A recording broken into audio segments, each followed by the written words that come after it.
Welcome to this special documentary video which takes a look at how one of English football's top non-league clubs prepares itself for a new season. We'll be looking at what goes on inside and outside that famous main stand here at Southbury Road and talking to some of the people that are helping to make Enfield the best run club in the Diodora League. Indeed, the club may well be expanding its interests outside the actual stadium in the near future, because apart from its highly successful cabaret venue, the Starlight Rooms, this adjoining piece of land, which is now a derelict swimming pool, could soon be turned into a leisure complex, which will be part of Enfield Football Club as well, providing the local council give planning permission, of course. The man behind these ambitious plans is Chairman Tony Lazarou, and he gave us his thoughts on how Enfield Football Club might look in the future if his wishes are granted. I think you can see that the design that we've put forward. I mean, this is an all-singing, dancing scheme just to show really the local authority what can be done with the land. It is important that I do work with the local authorities and really satisfy the local community with the facilities.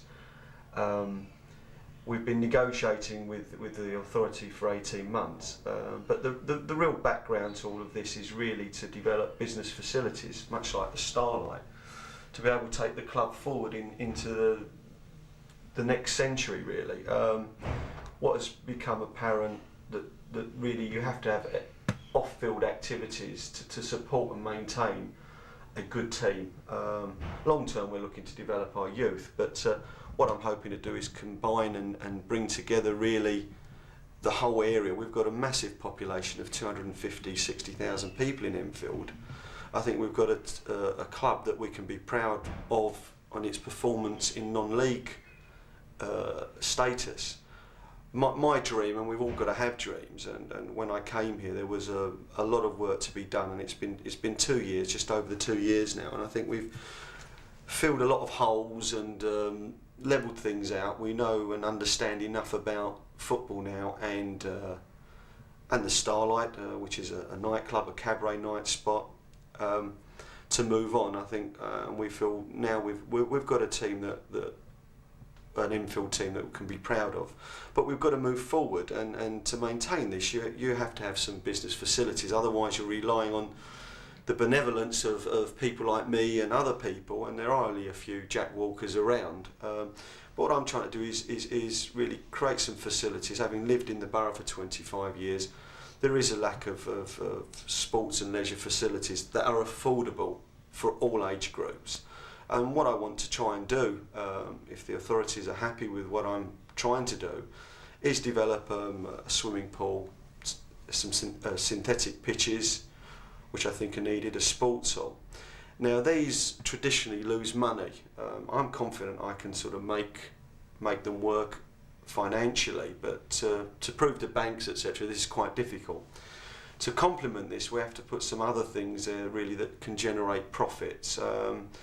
So we're searching long and hard, whether it be a hotel, 10-pin bowling, a conference centre, and many other things we're investigating to develop the complex to be for all age groups. There's a need for single parents, there's a need for youngsters, there's a need for children between 11 and 18, there's a need for the elderly, but really I want to make this a family club and the complex to relate to this. And at the moment the council, and it is a Labour council now, are referring to the local residents around the club, referring to them to see what they actually want. I'm very pleased about this, because at the end of the day, if the scheme does come off, and I ideally hope it does, because I think it will really set Enfield up to develop and become one of the bigger clubs, I hope.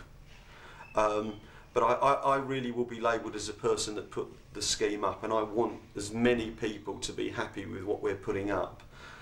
We've got to leave enough car parking there, because long term, if we get the first bit up, long term is develop the stadium into possibly a 15,000 seater stadium with some beautiful facilities. Again, I'll reiterate, affordable. I think the ethics of football is a working man's game, working class man's game, I think we've got to provide for them and later provide for people that can afford a bit more. But I think we can be a brilliant focal point for the area, and I'll be very proud leading it and hopefully developing the club and taking it into the Football League. But the ideas are there, and these are just ideas that I've thrown at the authorities and the local residents and people to have a look and say what they do want, what they don't want.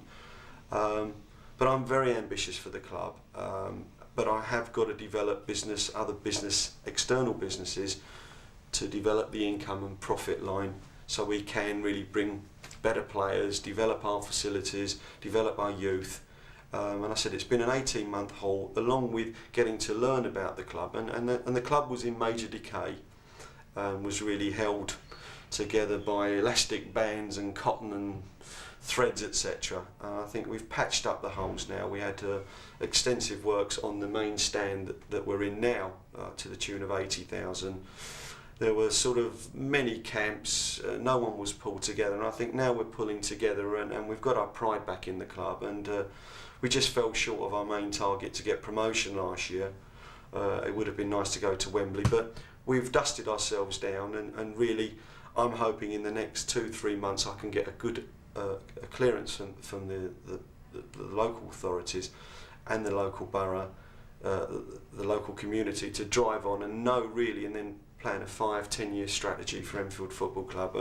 I've set my heart on doing this. I'll be bitterly disappointed if it doesn't come off personally, but I think this is ideal. It's an ideal location, it's an ideal club, it's 100 years old, and if the community and then the local borough want something to sort of be a focal point, you know, I'm very keen to develop and give my best, and that's all I can do is give my best. And whilst I'm at Enfield, what you will get is 100% of me. I do need the people's support, and don't forget, every supporter is valuable to us. If you've got any comments or views, please write to me. It'd be nice to say collar me in the bar, etc., but I'd be talking all day. But please write to me, and where I can I will talk to you openly. I've been quite reserved and held back really, but now that it has gone out for public consultation, we hope to get the results, say the end of September, to know exactly what the people need, what the borough needs, what the community needs, and then I can start sort of getting the finance in place and getting things underway. But you know, I want the club to go forward and look towards league football and go to the very top, and the only way you can look to go to the very top is really create business activities around the club. And I see it as being a members thing, a family unit, that they can come and have a swim, they can go in a gymnasium, they can play badminton, five-a-side football, they can eat cheaply, they can have pantomime shows if it's in the conference, and nice shows that we can put on. I think we've proved our ability to put great value shows in the Starlight, and don't forget that the Starlight is part of Enfield Football Club, and without that I don't think we'd be able to bring the best players that I think we have got the best squad. It does cost money, so you know, you're supporting Enfield Football Club, the Starlight, but if we can get these other facilities underway and built around, and we've got to leave enough car parking for people to get into the place, and as hopefully the team goes up the leagues, hopefully our support will grow. But I ask all of you really to pass the message on about our ambitions, our enthusiasm. What I'm saying is going to happen if I get the support of the community and the council. They're my dreams, they're my ambitions, and all I can do if it does happen is prove over a length of time that is what we're going to do. I hope I've done enough to convince you, the Enfield fans that have been coming over here many years, and I hope you see that we've smartened the place up, we've spent money on the pitch, on the players, we're developing things. It's early days for us, but we're heading the right way.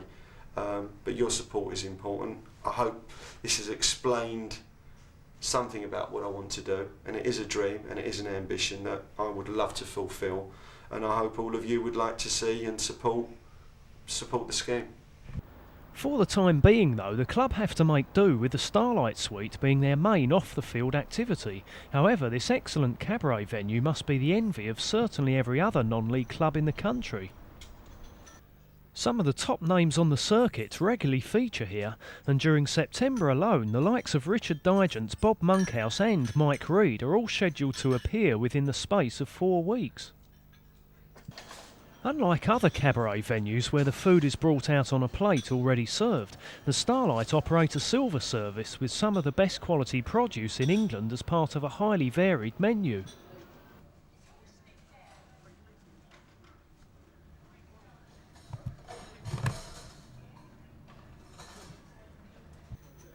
Business lunches and private functions are also catered for, with the Starlight Bar a spacious pre-meal meeting place. Obviously, the Starlight Rooms provide a major source of income for the club, but financial assistance from the supporters by other means is still necessary for some improvements to be made out on the ground. One of the main concerns is the poor quality of the floodlights, as although the pylons look impressive for a non-league club, the actual bulbs desperately need upgrading at quite a considerable cost. A group of loyal supporters have therefore formed a Floodlight Fund committee to organise various fundraising activities ranging from race nights to the sale of scratch cards, not to mention the obvious collection jar in the club shop. Although a fiver can clearly be seen in there from one generous supporter, it will of course need a lot more than that. So how are the Floodlight Fund committee progressing overall? Well, the Floodlight Fund really started about 8 months ago, I suppose, when we had a meeting with Tony Lazarou, and we were talking about the number of people that are actually involved here at Enfield when compared to other clubs. And what we were looking for was a focus where everybody could work together and actually achieve something visible here at the club. And so we hit on the idea of upgrading the lights because, as every supporter knows, they've declined somewhat since we put them up a few years ago. And our target is to raise £12,000. We've done very well so far. We've raised about 4,000 of that with a succession of social events in the bar, and indeed we've been helped by the General Purposes Committee and other social people here at the club who've raised money. The big event that we've got coming up is in October, on October the 13th, when we've got a dinner here in the Starlight Room with Tommy Docherty as the guest speaker. That should be a tremendous evening, and hopefully it'll be a very big financial success for us. We've also got contacts with 1 or 2 suppliers, and we're hoping that we can begin to really upgrade these lights in the very near future. Apart from the floodlights, the actual playing surface wasn't too good last season, mainly due to some dreadful weather and a total of 89 matches being played on it, including reserve and youth team matches in midweek, the Arsenal ladies side on Sunday afternoons, and various local league cup finals at the end of the season. Groundsman Ken Clark and General Purposes Committee man Ronnie Sturgis, seen here cutting the grass, have therefore done a marvellous job during the summer to get the pitch looking like this, after it resembled a sandpit back in May. So how have they done it, and where has all the sand gone? Well, the stand's still there. We had another 80 tonne on there in the summer. We had a firm come in. You've got a tractor and it's got big spikes on it, and the spikes go up, down, going about 10 inches. That breaks the top. Then they've got another machine, it's like a load of steel discs, knives. They run over and break it up. Then they seeded it and then spread the sand. You've got a spreader, you go on there, they just ride up and down. It takes them about 4 hours to get 20 tonne of sand right over it. And since then, well, we overseed, walk around, throw a bit more on and more sand on. I've got another 10 tonne down there going on now, various days, you know. Gradually spread it, gets the bumps out. You know, where you go, gets churned up, you get a wet winter like we had last winter. It's like a ploughed field out this area. All bumps, and you can't roll those lumps down. You've got to sort of fill the valleys up and smooth them out. That's how it goes, really. The players, though, won't be testing the pitch out too much in the pre-season build-up, as they do their training just outside the ground on the playing fields, starting in early July up to 3 evenings a week until their pre-season friendlies start. This is the best group, by the way. Push it. Help! Yes, yes. Go. Two. Just safe. On ahead. Make Kenny beat. Yes, John. Yes, Lee. Now. Turns. Best group. Ricky.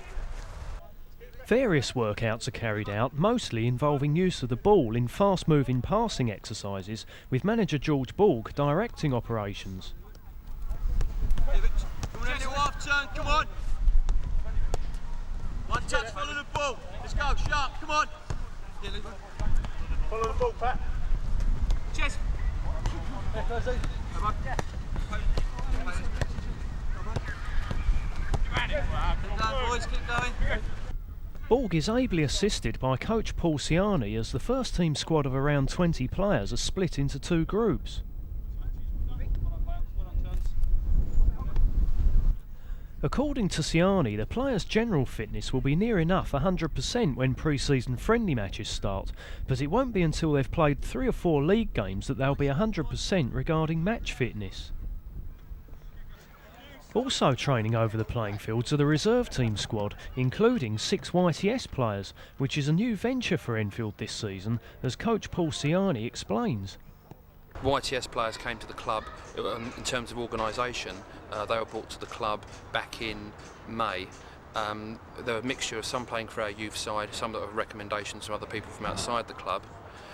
They've settled in very well. They're actually training 3-4 times a week during the day, as well as evenings with the first team. One of the tasks for YTS players is helping out in the Starlight rooms in preparing for the evening's entertainments. Of course, they also have to do the more usual jobs in and around the changing rooms, but what are their chances of getting into the first team squad? Well, that's the general idea. We expect them to actually push forward and gain a place in the first team. Obviously this will take time because they are young players. Some of them are only 16 years of age, but that's what we're looking to do, bring forward our own players into the first team squad eventually. One of Enfield's promising youngsters, 17-year-old Connor Hance, seen here in the red and black shirt, is being included in the first team squad during pre-season training already, as you can see. So is he in line for a call-up? Not really part of the plans already. We would just say he's very competitive and he's keen, and maybe he's got the slight edge over some of the others that are currently in the YTS scheme, mainly because he's a year older than them. But he's shown a good deal of maturity, great appetite for the game. We feel that he could possibly, do a good job for us maybe towards the end of the season. The club are also interested in attracting even younger players to come along and support them, and perhaps even play for the team when they get older, with a summer soccer camp being set up on the playing fields next to the club during the school holidays, as manager George Borg explains. What it is, it's a 4-day course for kids up to 9, up to 14s. We'll teach them the basics really of passing the ball, controlling it, a little bit of skill work for them, how to head a ball. We've got Johnny Bailey here, we've got Dave, who the kids love, and we've got our YTS lads as well getting involved. So it's quite a big youth policy now that we're trying to achieve at Enfield. And the lads, or the kids, come in around about 9:30 and they're here till about 3:30.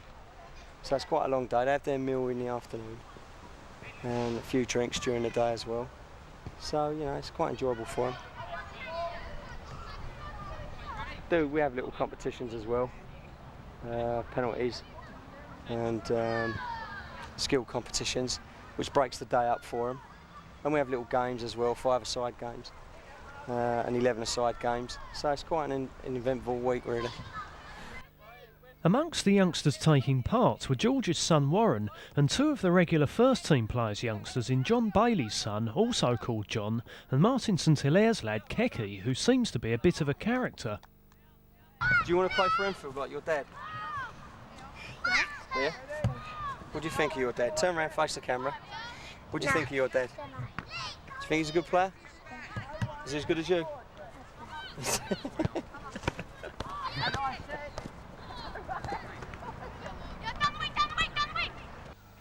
Towards the end of July, pre-season friendlies start, and for several people involved with the club, it's time for their usual routines which they'll carry out throughout the season.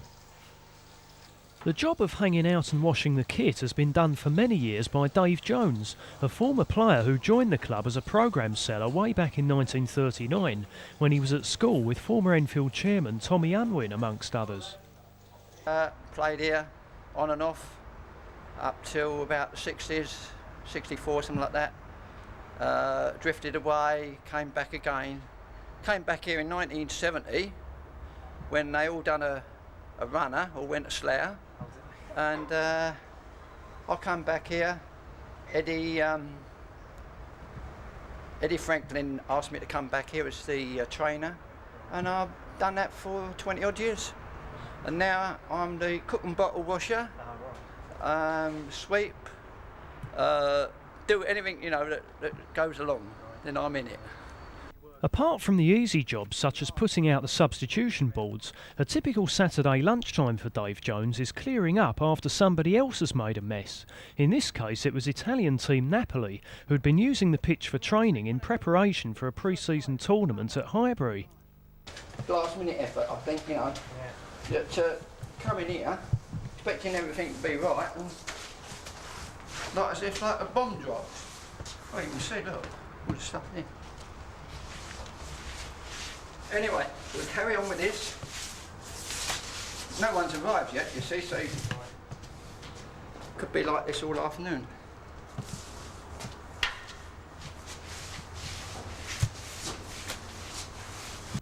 Meanwhile, Enfield's numerous stewards have arrived, including Tony Upson, who apart from manning the players and officials' entrance, also plays in a band called Hit and Run, who are well known on the local pub circuit. And they'll be playing in the club's bar on a couple of occasions this season to boost the Floodlight Fund appeal. Just inside that players' entrance, the players and officials have to be shown where their changing rooms are, and it's here where you'll find one of the most familiar faces in the club. Apart from being a tireless fundraiser both for the club and for various charities, Jill Green has been a steward for about 4 years and now has a chief role in organising other stewards on match days. That job is shared with the club's safety officer Graham King, who has several procedures to carry out before the game kicks off. Steward's pips is the alarm test to make sure that everything in the stand is okay. Got an orange light that would indicate that this circuit board is working okay. What we would do then is go into the starlight and get the master alarm system and completely check all the lights and make sure that all the sensors are working. That takes about 5 minutes. Then what we do is the fire extinguishers. We have 3 in the stand, just in case there is a fire, plus 1 stays under the alarm. That stays there all day. We check all the fire exits, make sure there's no blockage or any rubbish is there through the day. The other thing what we do in the next 15 minutes is do a complete ground check, make sure there's no broken bottles, bricks or anything like that will be thrown, and make sure that the ground's in good order. Outside the ground, access for the emergency services have to be checked, with the owner of this vehicle no doubt being politely told to move. All stewards, meanwhile, have to be reminded of the safety procedures and how to deal with any troublesome spectators, and a report form has to be filled in after the game in which details of any incidents, however minor, have to be entered. Although any trouble at Enfield matches is extremely rare, more stewards are likely to be welcomed with open arms. Yes, we can always do with stewards. Would it be explained to them exactly their role on the day, the emergency procedure, what we've set up within the club. Everything will be explained, everything's been written down, and it's just a matter of getting everybody together and doing it. It's a voluntary job. It is a voluntary job, yes. If it does come to big games, then it all depends, on the day and what gate we get, if there is a little payment to them. But it's a non-league club and a lot of it is voluntary. The supporters coming through the turnstiles will certainly be looked after when they enter the ground, but there have been some complaints about the increased admission prices this season. Yeah, I think you kindly mentioned to me that a few people, I did go in the programme and explain that we've increased admission prices. I think what you've got to realise and that I have to make, and now stipulations are dictated to me now by the conference. They want to see profits through a club. They want to see a club being profitable. The reason for the increase in admission, obviously, the football activities and the team that and the squad that we have makes an almighty loss. We need to get to about 1,600 people to break even. We've held prices at the old prices for 3 years now. We could have easily put it up 50 pence last year or the year before. But finances have dictated that we put it up, and I do apologise to the supporters for that. But in saying that, we do have to balance a book. It is a criteria now, not only to have your stadium up to scratch, that you are viable and you are profitable, whether that is £1, 50 pence, £2. So if I keep subsidising all the activities, the conference will not be happy, and our aim is to get out of here.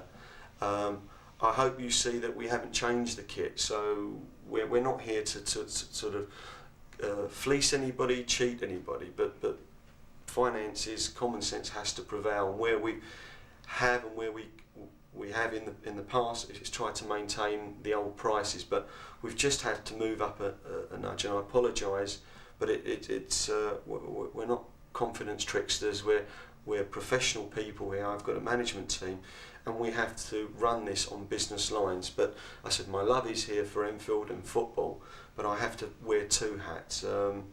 We haven't burdened you with it all. I mean, if you look at our local rivals, Barnet, I think are charging £15. If you look at Premier games, God knows what that is now. But where we can, we will maintain and soften the cost of things. If you look at the Starlight prices, we offer incentives, value for money. But that's the most honest explanation I can give you, and that's all I will give is honest explanations.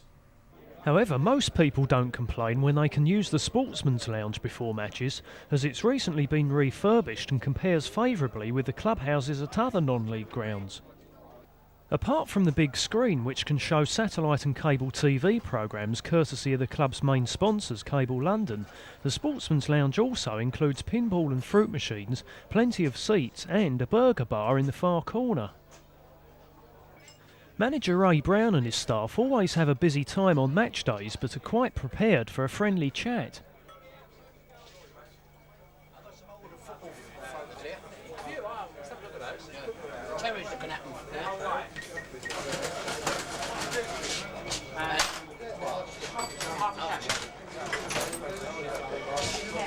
For those spectators that wish to get to their seats early, Councillor Pat Caneen will be giving out plenty of announcements to keep you informed, something which he's well qualified to do, as he's Secretary of the Supporters Club, Assistant Travel Secretary, and also now works for the club's accounts department.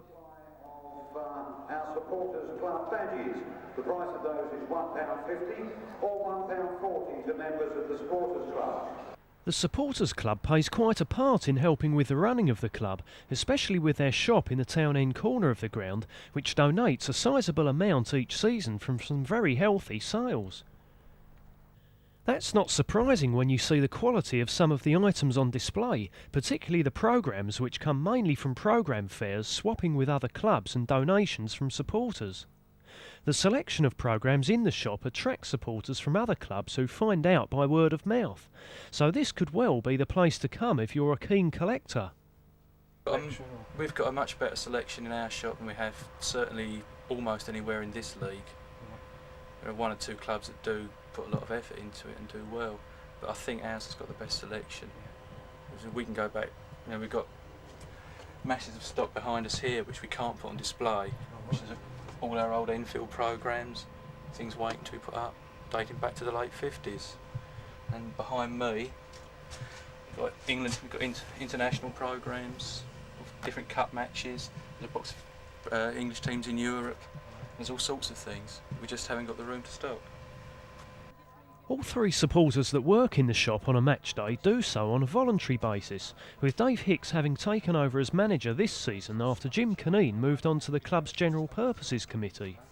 In fact, 40% of the committee are former Supporters Club members, so perhaps Dave Hicks, Paul Reed and Alan Farmer, who's seen here selling a Hitchin supporter some rare programmes, may also move on eventually.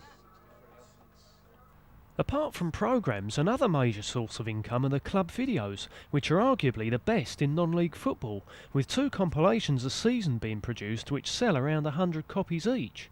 But what's the most popular item in the shop? Yeah, these t-shirts are probably at the moment the best seller. Yeah. Obviously it being summer, people want lightweight gear to wear. As we go into the winter, things like scarves, you know, the Bronx hats, the woolly hats, things like that. Yeah. They pick up a lot. So obviously it's a lot colder. Apart from the club shop, programmes for the match on that day can of course be bought outside the ground from more loyal supporters doing their bit for the club. Well, my name's Bubbles. From when I was little, I'm big. I support West Ham. Maybe that's the reason why. Been selling programmes for about the last year and a half now. And why I'm wearing a West Ham shirt is because my Enfield shirts are in the wash. Programme, sir? Yeah. Just the one? Yeah. Okay then, thank you. 70 change. Thank you very much. Thank you. Yeah, been doing it for a year and a half and I'm enjoying it. Year and a half? Yeah. You meet all kinds of characters here, when I'm one of them. Quick shot of the programme, see what it's like compared to other, just a 2-page job, isn't it? Yeah. That's it, more customers. More customers. How much? 30p please. There's one for you. Thank you very much. Anybody else? No? Okay. Not a programme, sir? No thanks. No? Alright then. The match programme's not the only interesting read for supporters entering the ground, as the Enfield fanzine Talk of the Town End is also being sold on a makeshift stand by its editor Martin Bentley and regular columnist Alan Medlock. Unlike efforts produced by other clubs, Talk of the Town End concentrates mainly on matters concerning Enfield Football Club and therefore has a great appeal for the regulars here at Southbury Road. Bentley's weird scenes from inside the goalmouth section is particularly amusing, no doubt drawing on various influences from his colleagues behind the goal, from where he can be seen at every match, home and away, jotting down notes as the play unfolds. Talk of the Town End now sells at 50p a copy to help the Floodlight Fund appeal, with each issue being brought out roughly once every 6 weeks. So how many copies can the editor expect to sell? We print 300 and we generally sell out. I sort of occasionally get our fingers burnt and I get lumbered with 40 at home, but they make good loft insulation. But yeah, we're between 200 and 300. Sports pages take them. Sometimes the mail order networks take them, like AFN Distribution, but generally it's only sports pages take them regularly. We've shifted the odd one into club shops, but generally we stand here and flog our hearts out to get the money in, and the club gets the money back. Bentley and his fellow Talk of the Town End contributors are fanatical Enfield supporters who hardly miss a game, and there are several more just like them, which is where the membership and travel hut comes in handy, as Frank and Ian explains. Member comes up and I give them a form to fill in. They fill in this side for their membership, which costs £2. If they want to sponsor a goal, they sign this side and put in how much a goal they're going to sponsor. They can pay that any time throughout the season.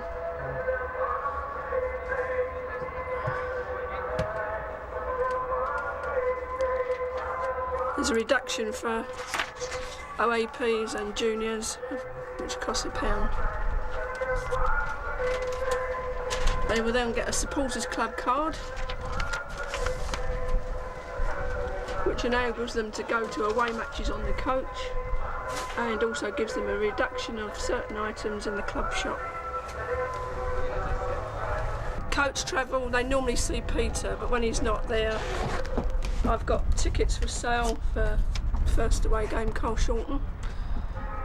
It's £5, coach leaves at 5 p.m. If they wish to join the travel club, they pay £80, and that takes them to all the away league games and FA trophy runs.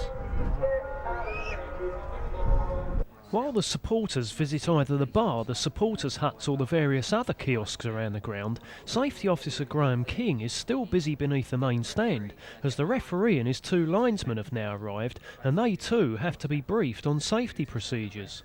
to get all players into the centre circle. Right. You would have police with you, and you would have stewards to look after you throughout that period of time. Yes. Until such time we will say you can carry on with the event.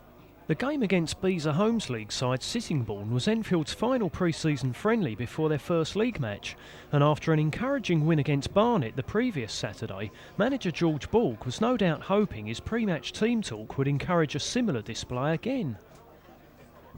Up on Thursday's game, I thought it was outstanding. I thought we played really well, knocked it about, quick movement, two-touch football, totally dominated the game, outplayed them. Okay, went and watched these last night. It's a good tester for us. They played a mixed team, and they brought on a few of the players. Obviously, they're one of the top sides in the Beezer, so it'll be a good tester for us as well. They're all talking about playing us last night, even though they won the game 4-1. But they intend to bang it long a little bit, so it'll be a good tester for our back players, including Pape, with how far we're going to push. And we can read the game and take it from there. Going to go 4-4-2 today. First half team is Pape 1, Blackie 2, Ingwall 3, Turner 4, Anigan 5, Ryan 6, Chester 7, Upson 8, Cherry 9, Whale 10, Saint 11, Bailey 12, Kersey 14, Pisey 14, Ridout 15 and Gary Abbott 15. We play 4-4-2. Al will go in there alongside Turns, two back players. When we play a flat back four, we're looking for the cover, two full backs. Must get that cover around. Mike Chester, you'll be on the right, Saint will be on the left. Pat Ryan and Obbo in the middle. Richard and Leroy both down the middle. Obviously, with the way that we're playing at the back and getting the ball to feet, let's keep moving it quick. If we keep the ball moving, we've got no problems. And obviously, we're looking for Martin Chester and yourself, Gal. I mean, you're getting great runs, but I think you're going either too early, getting behind, and then we're getting exposed a little bit. You know, I know you're planning to get your fitness, which isn't a problem at the moment, but let's start getting our positional play. And same as you, Martin, we're finding it very difficult to hit you when Mickey Ingwall gets the ball. He's finding it hard to get it to feet. So make an angle for it. And then if you make an angle, we can create a little bit more space. Don't want to run with it at the back, we just want to play. We want to play with it. And then we can open. If we run with it from the back, then obviously we lose our space behind them. So let's keep the ball moving today, looking for the back four players with Pape, organising it, see how far we can push up and how deep we're going to go. That's what we're looking for today. Away we go then, let's get changed, eh? Come on. One of the busiest members of the Enfield playing staff before a match is Physio Phil Shedden. So what sort of work does he have to do in preparation for a match? Normally on a Thursday night we have a roll call after treatment and training, and I will know then who's not available. So even on a home game I will still come in early. I'll probably get in about 12 o'clock and treat the players that haven't played, that aren't available, to try and get them available for the next game, or as near as damn it. And then come about 1:45, the treatment of them players will stop, and I will go into the dressing room with George, do a few strappings, and whatever he's doing, you know, maybe a little bit of felt here or there, you know, generally just strappings. I might rub down the odd one or two, but generally I get the players to do their own rubbing down because there's more important things to be doing, i.e. the strappings and such forth. And basically now, I come out of there now, what's the time, nearly 2:30, generally check my bag over, make sure I've got my other stuff, just my sponges and my couple of water bottles there for the players, and just take stock for the last sort of 10-15 minutes on my own. I like to have 10-15 minutes myself, you know, so that you go out there in the right frame of mind, especially with the pace of football now, you know, head injuries or anything else. Just like to zoom in myself with the last 10 minutes. Basically, that's about it. Phil had been at Harrow Borough for several seasons before George Borg brought him along to Enfield, but unfortunately Phil has now returned to Harrow due to travelling difficulties, and judging from the players' comments, he'll be sorely missed. Best physio in the league is, without a shout. Top man is Sheds. I've had a few clubs and he's the best. Although the match against Sittingbourne was only a friendly, the club still has a mascot for the game, and this time it's the turn of 14-year-old Hamid Razar. All mascots for Enfield's home games are allowed to meet the players before the match and get some autographs if they wish. And they'll also be shown around the boardroom where they'll see some mementos of Enfield's former glories. That's the replica of the FA trophy. And that picture up on there was when they won the trophy at Wembley in 1982. I think it was 1982. And there's more up on the top. Of course, their biggest thrill is leading out their heroes onto the pitch and then being presented to the team captains and the officials, all of which draws a great deal of attention. Come on, mate.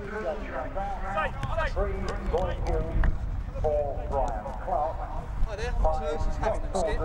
He's 6'4" Kelly, 7 Matt Scott. This is Hammond. Hello, Kevin and Steve.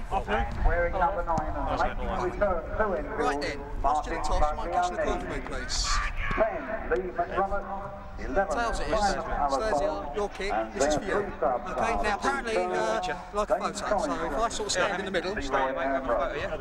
The referee today is Richard Berman. We don't care Stephen Herrington, Kevin Joslin. You want to take another one? Do you want a spare one? In the middle of the field we have a mascot today, and this afternoon's mascot is 14-year-old Hamid Reza. Hamid chess and football. His favourite player is John Bailey, and give him a big round of applause as he comes off. Our mascot today, Hamid Reza. Once a match gets underway at Southbury Road, the supporters are treated to some excellent views, especially at the back of the main stand. The substitutes benches are also an improvement on what they were in the past, although the players sitting on them would obviously rather be out on the pitch, especially as their teammates out there seem to be a bit rusty. In fact, the first half of the Sittingbourne game was so uneventful that one or two of Enfield's injured players up in the stand started falling asleep.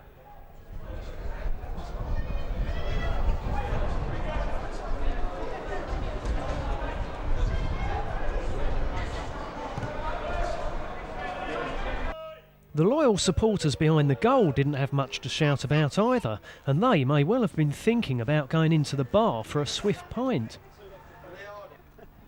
However, there are some supporters who'll liven up any match.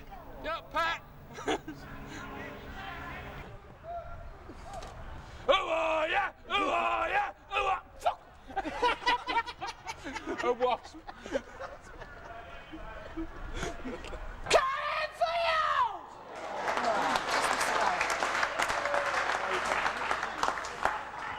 That's about 2 inches wide, that one, I think.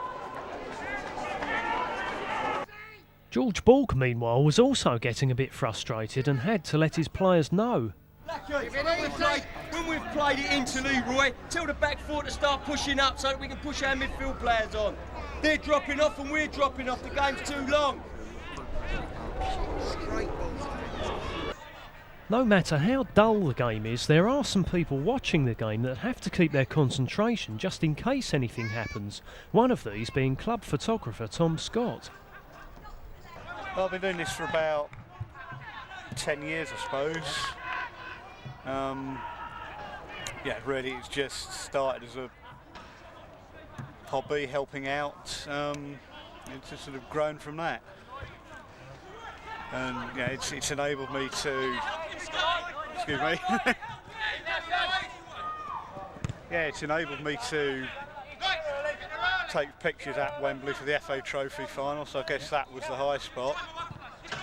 And it's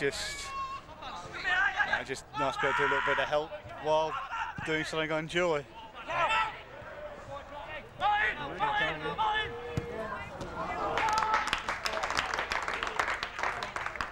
Some other volunteers that have to be on their guard are the St John's ambulance staff who attend every first team match at the ground. They used to operate just from the ambulance, but since the end of last season they've had this specially built hut installed behind the town end goal, which has helped to make spectators more aware that the St John's are there to help them and not just injured players.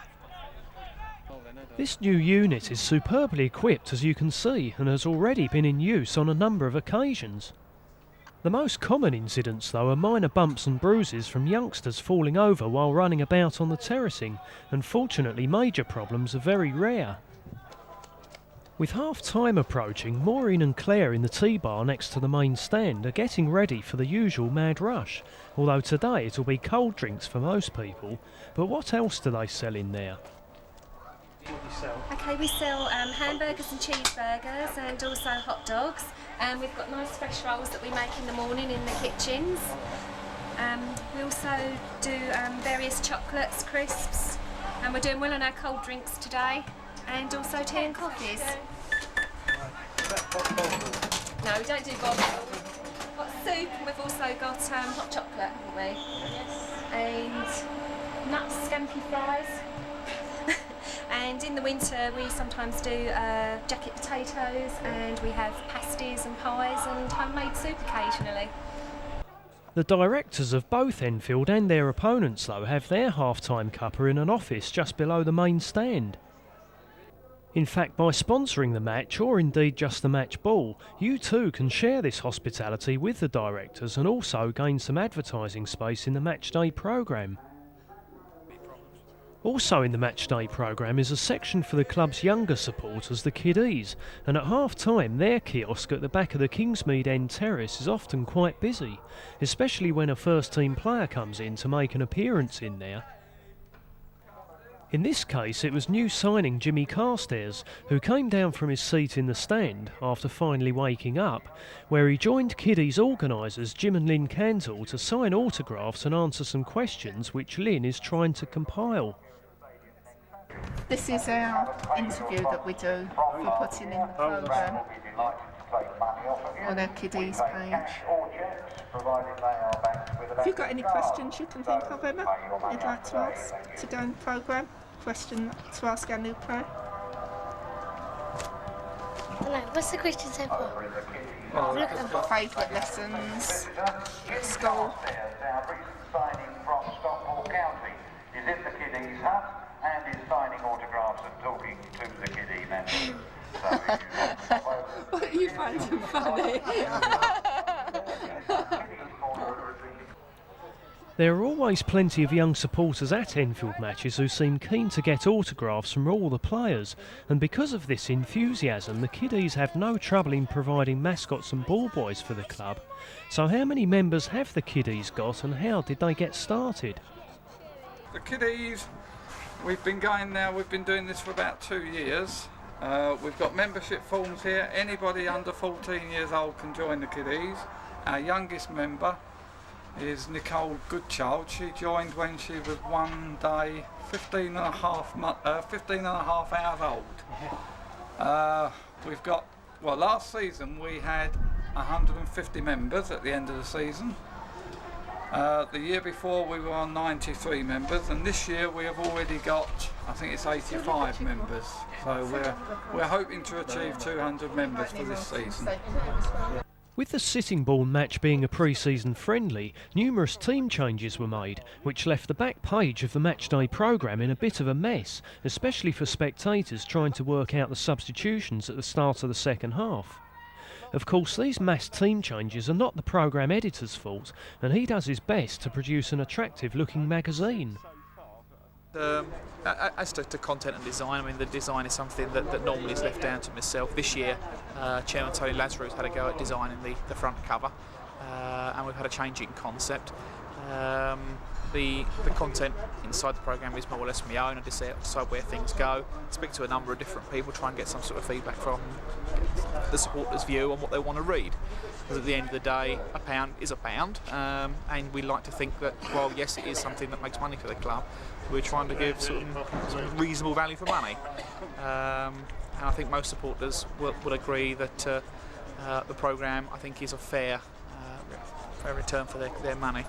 I'd like to see more editorial content in there. I'd like to see more articles and what have you, but at the end of the day there's only a certain amount of space we can use. Meanwhile, back on the terraces, the second half starts with the ritual baiting of the opposition goalkeeper, all in good humour of course. Well, you better shut because you ain't paid to get here. Keeper, think of how much he pays. Not only that, we have to put up with it tonight. Right, who's gone? Hannigan's gone. Hello, John. Saint gone. Many spectators prefer to stand near the players' tunnel in front of the main stand, but these youngsters are here as they like to be near their grandfather, Dave Jones, who today is acting as sponge man and drinks carrier.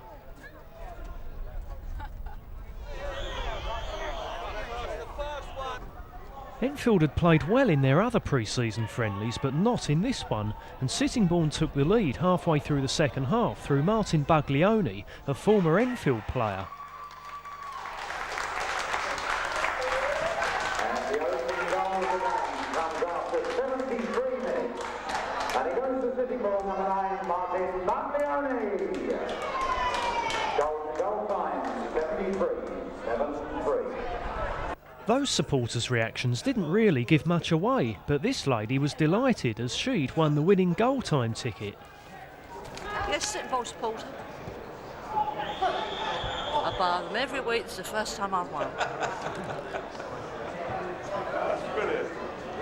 Down on the Enfield bench, George Borg and Paul Ciani weren't happy though, and shortly afterwards they had to sit and suffer again as Sittingbourne's substitute goalkeeper, who'd come on as an outfield player, raced through to make it 2-0.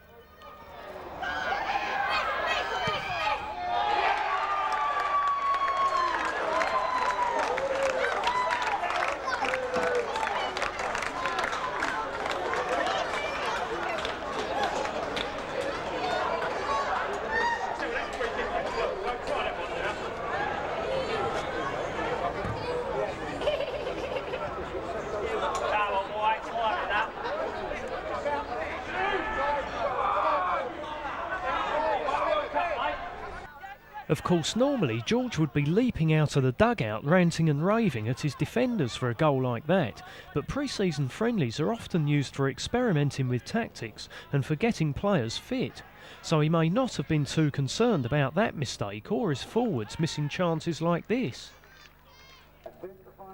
The final score of 2-0 to Sittingbourne was a bit flattering to the visitors, as Enfield certainly deserved a draw at least, and George Borg would no doubt be hoping for a bit more luck the following Saturday when they take on Aylesbury in their first league match. And then Saturday when we open our league campaign here against Aylesbury. The final whistle sees the Enfield supporters either drift out of the ground into the Sportsman's Lounge, or in Martin Bentley's case on this occasion get on the phone to put a match report on the club newsline. This job was done last season by either Glyn Smith or Roger Reid, and they'll now be joined by former stadium announcer Andy Robertson as the job's shared around.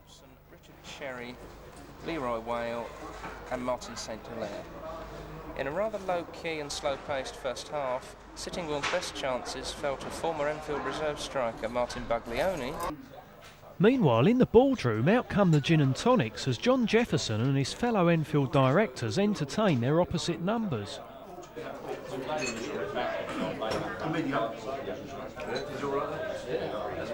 For the players, though, it's into the Sportsman's Lounge for the usual pint or three. This is the best bit. How did we get on? Despite the defeat against Sittingbourne, Enfield do look to have a very strong squad, quite capable of winning the league and getting back into the conference where they really belong. And the return to the club last season of arguably the top goalkeeper in non-league football, Andy Pape, has made Enfield a hard side to beat. Pape was in goal when Enfield had their glory years in the 1980s, so how does he compare the club now to his previous spell at Southbury Road? When I first came here from Harrow many years ago, the club was the best there was in non-league, and certainly a lot better than those in the Football League. Unfortunately, we did suffer a decline towards the end of my period here, my first period. We had the initial success with winning the Gola League and then going on to win the FA Trophy. But after that, we really did seem to suffer a little bit. Probably the off-the-pitch problems that were looming were tending to leak through into the playing side as well. And I just sort of cite the fact that we never signed a player for any fee for about 2 or 3 seasons, which led up to us getting relegated from the conference, which was very, very disappointing from everybody's point of view. It's none more so than the players. But it came to a stage where once we had been relegated and Peter Taylor was here, and we seemed to turn things around on the pitch, and I thought we were very unfortunate to lose out on promotion, albeit to a very good Redbridge side, who probably just deserved to pip us on the day, having sort of taken the points off us during the season. But after that, obviously Peter moved on, and Graham Pearce became in charge, but it was still the off-the-field problems that were just leaking through again, and I sort of made a decision that was a very sort of big decision for me, because I'd been here, you know, quite a number of years, to actually leave the club, and it probably didn't enhance me to the people of Enfield that I actually signed for Barnet. But having said that, Barnet were then sort of setting off in the Football League, and it was something that I'd always wanted to do, and had hoped to do, you know, in my period here with Enfield.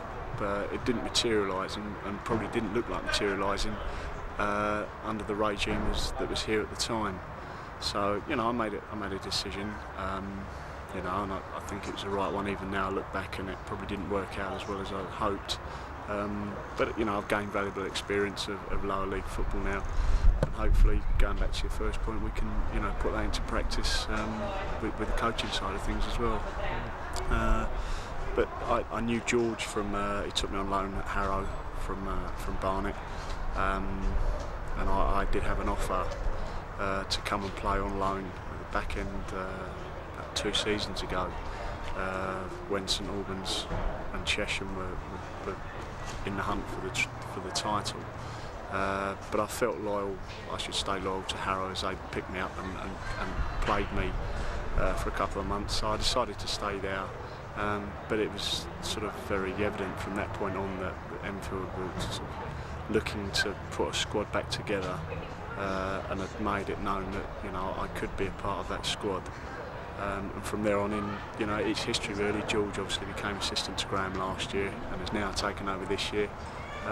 You know, and I've had a look at the stadium and the facilities, and, you know, the chairman has really put things back on track, and that's probably what's impressed me most, that everything about the club now off the field seems to be in place. Now all we have to do is put things on the field back in place, and I think we could have a successful partnership. Something that might hinder Enfield's chances this season, though, is the fact that the Diodora League's being used for an experiment by FIFA to have kick-ins as an option instead of throw-ins. This has caused a fair bit of media interest, with a BBC film crew amongst a number of interested observers, as Enfield's players try out the new rule in their final training session before the Aylesbury match. Not surprisingly, this new rule has encountered a fair bit of criticism from most teams in the league, Enfield included. Kicking, I think, it's I don't like it personally. From a goalkeeper's point of view, I think it obviously puts you under a lot more pressure, but I mean, being a goalkeeper is pressure anyway, but the nature of the sort of kicking law with the no offside situation sort of takes us back to when we had a no offside from free kick law in the Vauxhall Conference, and people had a look at it, and after a season it was thrown out as a non-starter. I believe that FIFA must make it up in the idea that it will create more goalmouth incident and evidently more goals, but I only see it actually stretching the game and making the game a long ball situation again. Whereas with the normal throw-ins, obviously you can't throw the ball 60 or 70 yards from your own half or from the opposing half.